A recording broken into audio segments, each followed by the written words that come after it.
खामानि रायजोफोरनो होनो हादों आङो दा इलेक्सन खाथि जिहेतु जाबाय टाइमबो खम जाथारबाय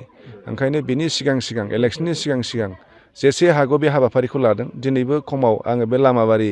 बिसिडिसिनि आन्दारावनो गासै आसाम दर्शन माबा माबि लाजोबबा खिजानि 20-25थासो स्किम जागोनदां बेनि फिथा हागासिनो दङ ओरै आदर्श देखाफुलियाव फिथा हादों प्रधान बस्तियाव फिथा हादों एनसि लामाबारियाव हादों किसानपुराव हादों दा नैबेहाय माबायाव हाटखलायाव आरो बिनिफ्राय मा होनगोन आङो Lamabari high school M E school आरो बिनिफ्राय नैबे मा होनोमोनलाय रामानुज इंलिश स्कुल आरो बिनि बादैबो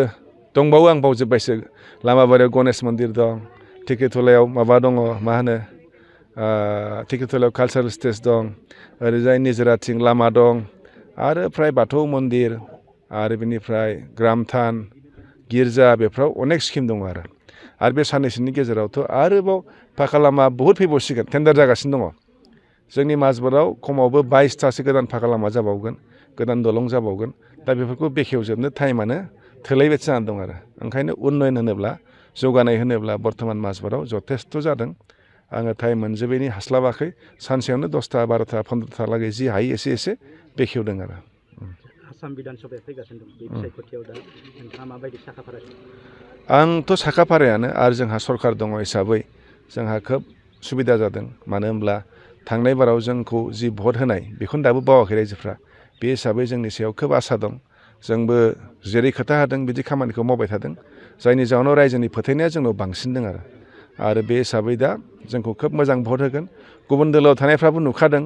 जे बे माजबाद समस्तियाव अन्य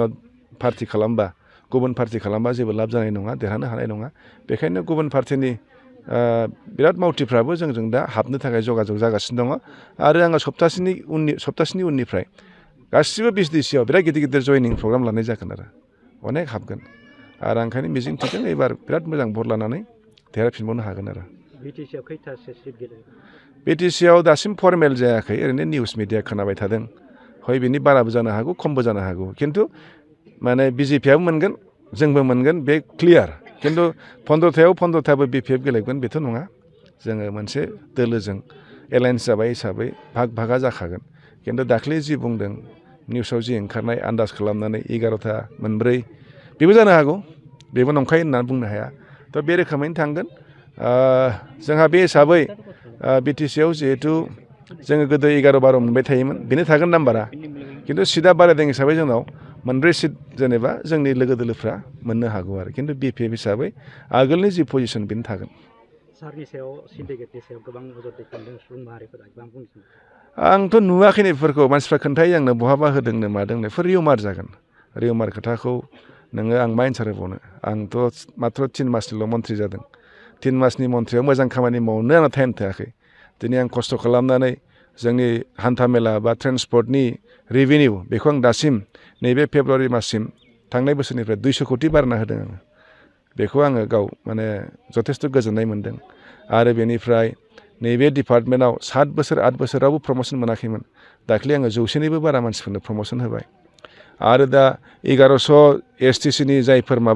होनो 1100 जायफ्रा कन्ट्रेक्सुवेल एसटिसिनि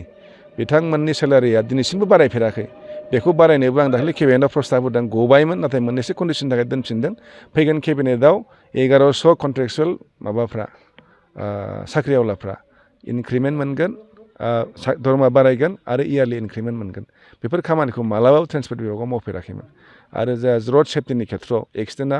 आगोलनिख्रुइ अनेक पार्सेन्ट खमायदों आरो थैनायनि संख्याया बहुद खमायदों बेफोरथ' ट्रेन्सपर्टनि मावनो गोनां खामानि बेफोर खामानिखौ आं मावबाय थादों बेफोरबायदि जायफोर बाथ्राखौ बुंलाबाय थादों आं नुवाखैबो खोनादों खिन्थु बेफोर खोथाया रिउमार आरो